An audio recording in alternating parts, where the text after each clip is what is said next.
Hai anak-anak semuanya, kelas 3, apa kabar kalian semuanya? Semoga dalam keadaan baik dan sehat ya. Hari ini kita akan melanjutkan pembelajaran kita. Pada video pembelajaran yang lalu kita sudah membahas tentang sakramen Ekaristi ya, tapi belum selesai. Baru sampai membahas tentang perjamuan malam terakhir yang Yesus laksanakan. Dan kali ini kita akan melanjutkan untuk bagian yang kedua, sakramen Ekaristi. Nah, apa saja ya yang akan kita bahas dalam pertemuan kita di video yang lanjutannya ini? Mari kita simak bersama. Anak-anak, kita akan belajar tentang tradisi gereja tentang Ekaristi. Nah, pasti kalian bertanya-tanya nih, apa ya Ekaristi itu? Lalu berasal dari bahasa apa itu? Nah, Ekaristi berasal dari kata Eucharistin yang artinya ucapan terima kasih atau syukur kepada Allah. Itu tadi bahasa Latin ya, agak susah mengucapkannya, tapi kalian sekarang sudah tahu ya. Nah, baik, kita lanjutkan. Dalam Ekaristi ada sekumpulan umat yang beriman kepada Yesus. Nah, ngapain mereka berkumpul? Antara lain, 1. Merayakan perjamuan Tuhan. Yang kedua, kita diajak untuk mengenang sengsara dan kebangkitan Tuhan. Berikutnya adalah kita mempersembahkan kurban kudus. Yang keempat, menerima komuni kudus, yang artinya kita bersatu dengan Kristus. Dan yang berikutnya, kita merayakan misa kudus. Nah, kata misa ini berasal juga nih dari bahasa Latin missio, artinya pengutusan. Baik, kita lanjutkan. Dalam Ekaristi, umat beriman kepada Yesus dipersatukan dengan Kristus ketika menyambut atau menerima komuni kudus. Nah, karena kalian masih kelas 3 belum menerima ya, nanti kalian ada persiapan khusus untuk berikutnya bisa menyambut komuni untuk pertama kali. Nah, dengan demikian Ekaristi tidak sama ya dengan komuni.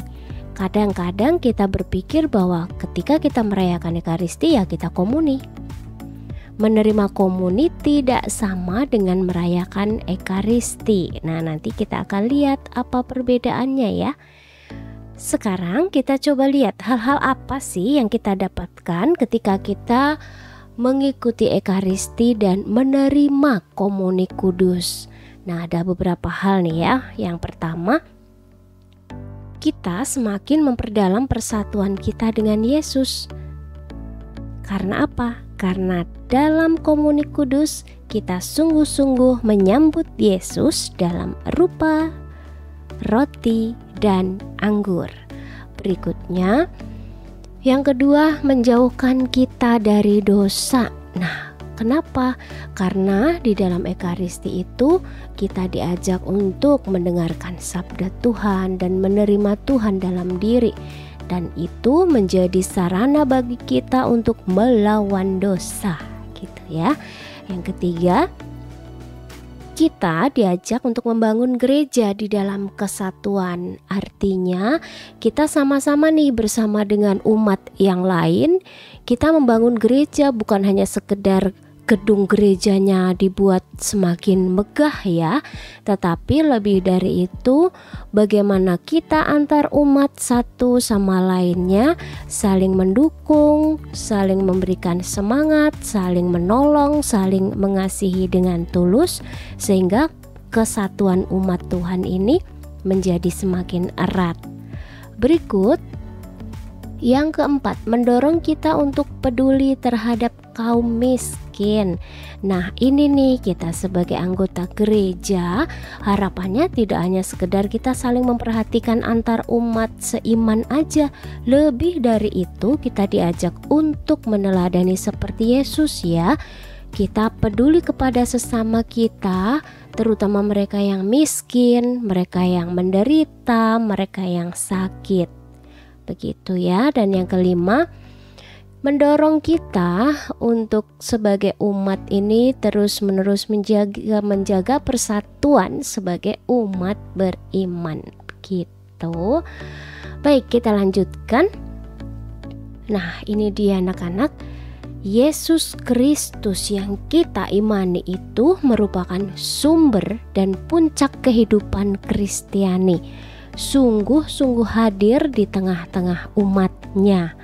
Nah, ini ya, kalau Yesus dulu sekitar 2000 tahun yang lalu bisa disentuh, bisa dilihat langsung. Nah, sekarang pun kita bisa merasakan kehadiran Yesus, apalagi ketika kita mengikuti Ekaristi. Berikut, saat menerima komuni, umat beriman sungguh-sungguh menerima tubuh dan darah Kristus dalam rupa roti dan anggur. Jadi seperti tadi yang Ibu katakan di awal, bahwa yang namanya Ekaristi itu apa bedanya dengan komuni?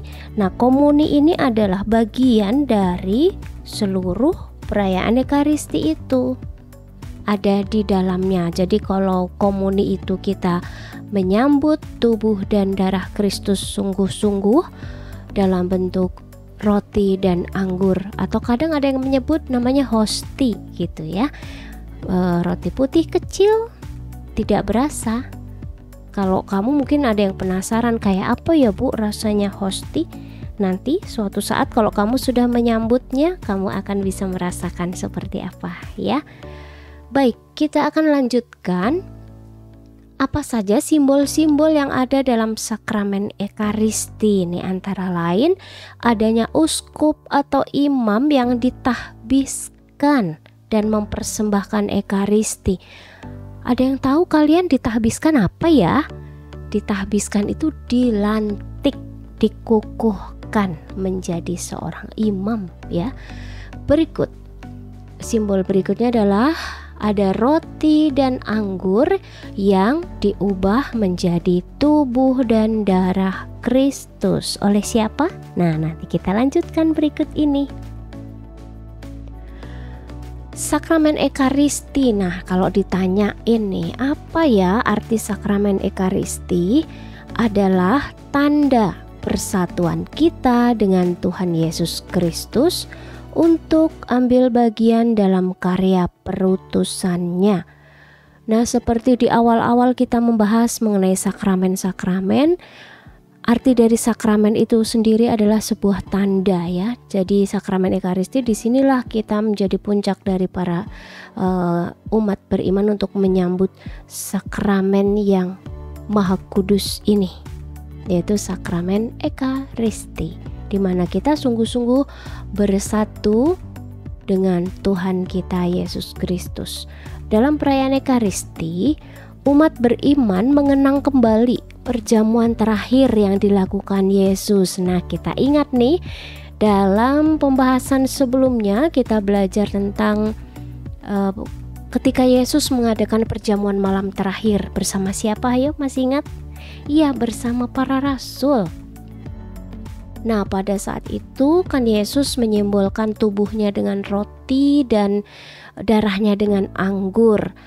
Lalu Yesus berpesan, "Kenangkanlah aku dengan merayakan peristiwa ini." Nah, itu yang sekarang kita peringati, kita mengenangkannya. Perjamuan terakhir Yesus itu melalui perayaan Ekaristi, atau kadang kalian menyebutnya misa gitu ya. Nah, ada tata perayaan Ekaristi itu dibagi menjadi 4 bagian utama atau bagian pokok. Apa saja itu? 1. Ritus pembuka, 2. Liturgi sabda, 3. Liturgi Ekaristi, dan yang keempat ritus penutup. Mari kita lihat masing-masing penjelasan dari 4 bagian ini. Untuk yang pertama, ritus pembuka. Itu adalah saat di mana umat beriman diajak untuk mempersiapkan diri dan hati agar layak menyambut dan menerima sabda Tuhan serta tubuh dan darah Kristus. Kalau kalian pernah mengikuti perayaan Ekaristi, biasanya di awal-awal ada perarakan para pastor dan petugas liturgi lainnya ya. Kemudian diiringi dengan lagu pembuka dan biasanya umat akan berdiri menyambut iring-iringan pastor dan para petugas liturgi ini. Kita menantikan kehadiran Yesus bersama dengan mereka.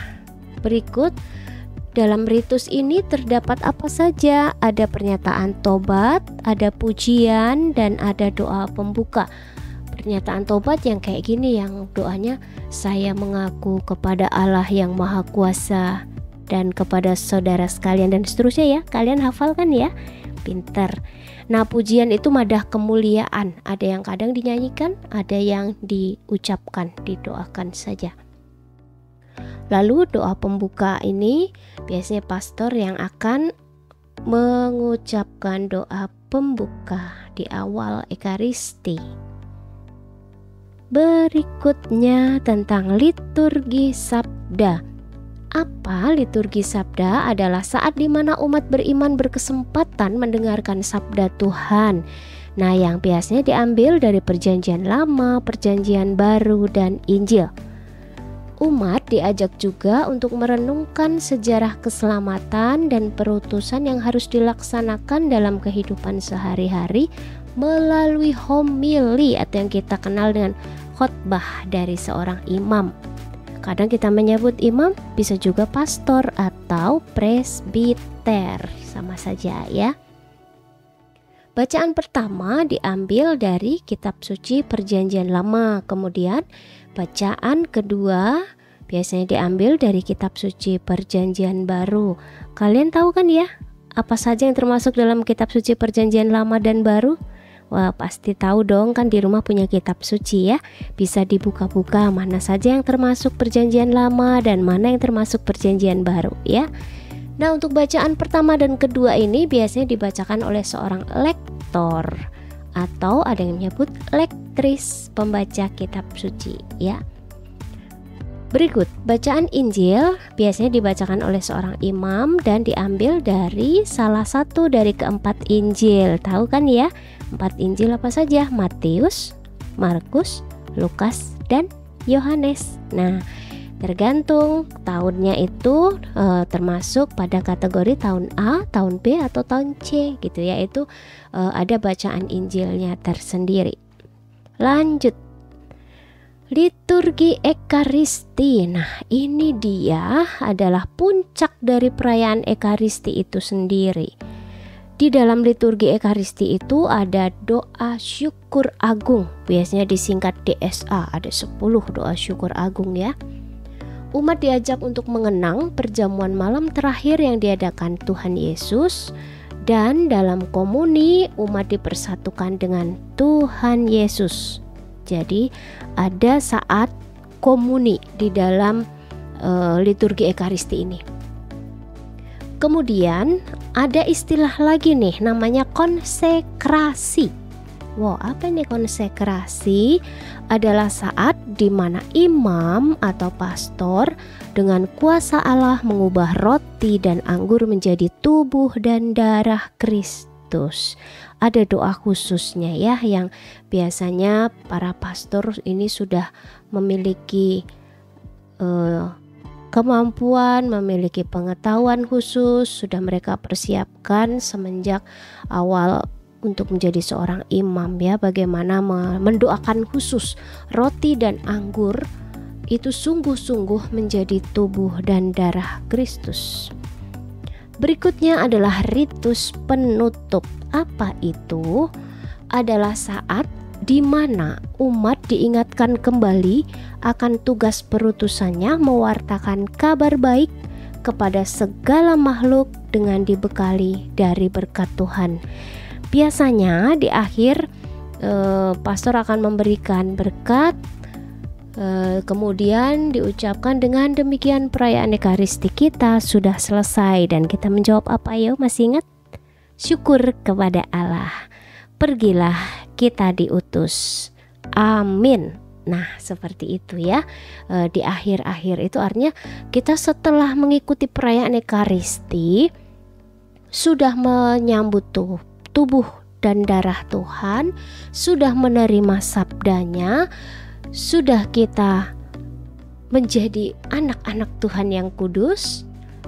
Maksudnya adalah setelah misa itu bawalah kebaikan Tuhan itu keluar dari gereja ini. Artinya kamu berbuatlah sebanyak mungkin kebaikan kepada setiap makhluk yang kamu jumpai.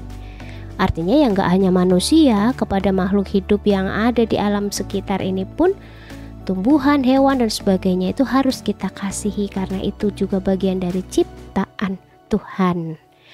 Baik anak-anakku sekalian, marilah kita semua mengikuti perayaan Ekaristi dengan sikap yang baik, sikap yang sopan dan penuh syukur. Ya, sekian dan terima kasih kalian sudah mengikuti pembelajaran ini dengan baik. Semoga bermanfaat untuk kalian ya. Sampai ketemu dalam materi berikutnya. Tetap semangat belajar, jaga kesehatan selalu dan Tuhan memberkati. Sampai jumpa. Terima kasih ya.